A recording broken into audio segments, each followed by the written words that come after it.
Hello, everyone. Welcome to Celsius 233, your go-to place for fiction book summaries. Today, we will enter the world crafted in Sharp Objects by Gillian Flynn.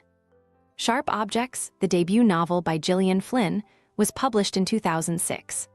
This dark psychological thriller revolves around Camille Preaker, a journalist who returns to her small Missouri hometown to cover the murders of two preteen girls.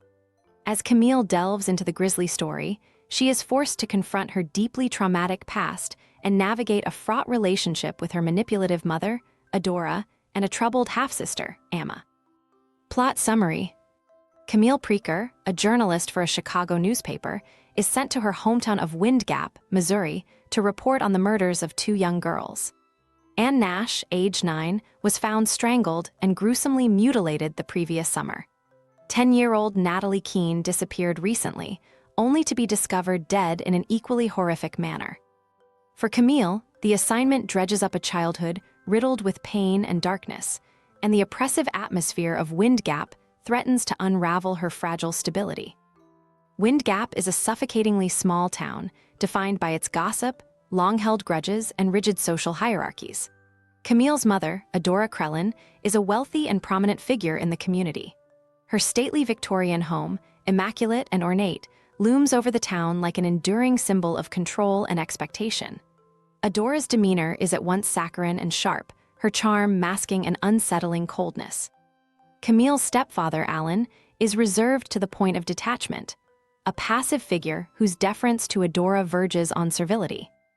Adora greets Camille's arrival with polite indifference, while Amma, Camille's 13-year-old half-sister, appears eager to forge a connection. Amma is an enigma, a seemingly innocent child at home, doting on Adora, yet cruel and calculating with her friends. Her dual nature is mirrored in Wind Gap itself, where idyllic southern charm gives way to darker undercurrents of violence and decay. As Camille investigates the murders, she works alongside Richard Willis, a detective from Kansas City. While their interactions begin with professional formality, a tentative intimacy develops. Richard sees Camille's sharp intellect and vulnerabilities, though she guards her emotional scars fiercely. Her body bears the literal scars of years of self-harm, words carved into her skin as a means of coping with the pain inflicted by her past. Her return to Wind Gap forces her to confront those buried wounds, particularly the memory of her younger sister, Marion, who died from a mysterious illness during their childhood. Camille's reporting brings her into the orbit of Wind Gap's residents, from grieving parents to suspicious locals. Her probing questions stir resentment, particularly from Chief Vickery, the local police chief who prefers to avoid outside scrutiny. The town's divisions become evident, those who cling to Adora's influence and those who regard her with thinly veiled disdain.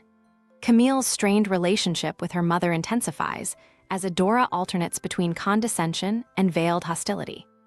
The presence of Amma, with her uncanny resemblance to the late Marion, only deepens Camille's unease. Amma's behavior becomes increasingly troubling. She exerts control over her clique of friends, leading them with a blend of charm and cruelty.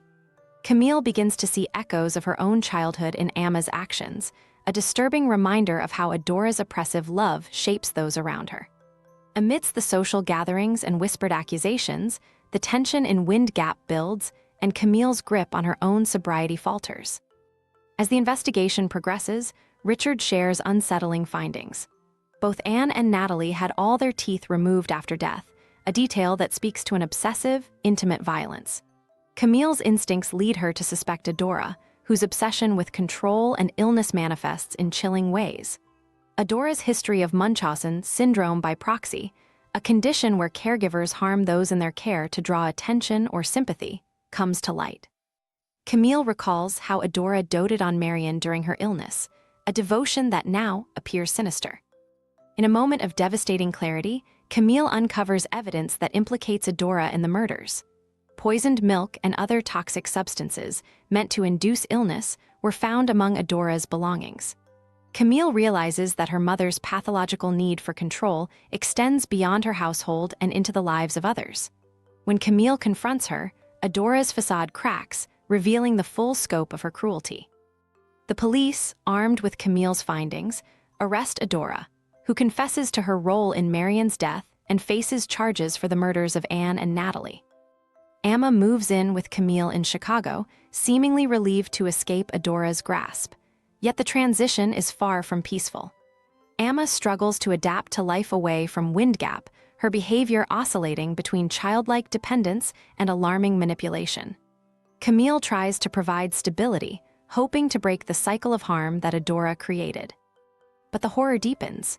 A series of clues leads Camille to discover that Amma, not Adora, killed Anne and Natalie. The teeth of the victims, meticulously preserved, are found among Amma's dollhouse furniture. The realization is a shattering blow, one that forces Camille to confront the darkest truths about her family. Amma's motivations, rooted in jealousy and a need for control, reflect a chilling inheritance from her mother. The novel concludes with Amma being arrested and Camille grappling with the weight of her discoveries. In Wind Gap, violence and deceit fester beneath a polished surface, leaving scars both visible and unseen. For Camille, the road to healing remains uncertain, but she holds a fragile hope that understanding her past may one day set her free. That's it for now, but don't stop here. Gillian Flynn has more stories waiting for you. Check them out in the description or on Celsius 233. Remember, while our summaries capture the essence, they can never replace the full experience of reading the book. If this summary intrigued you, consider diving into the complete story, buy the book, and immerse yourself in Gillian Flynn's original work. Bye-bye, take care, have fun.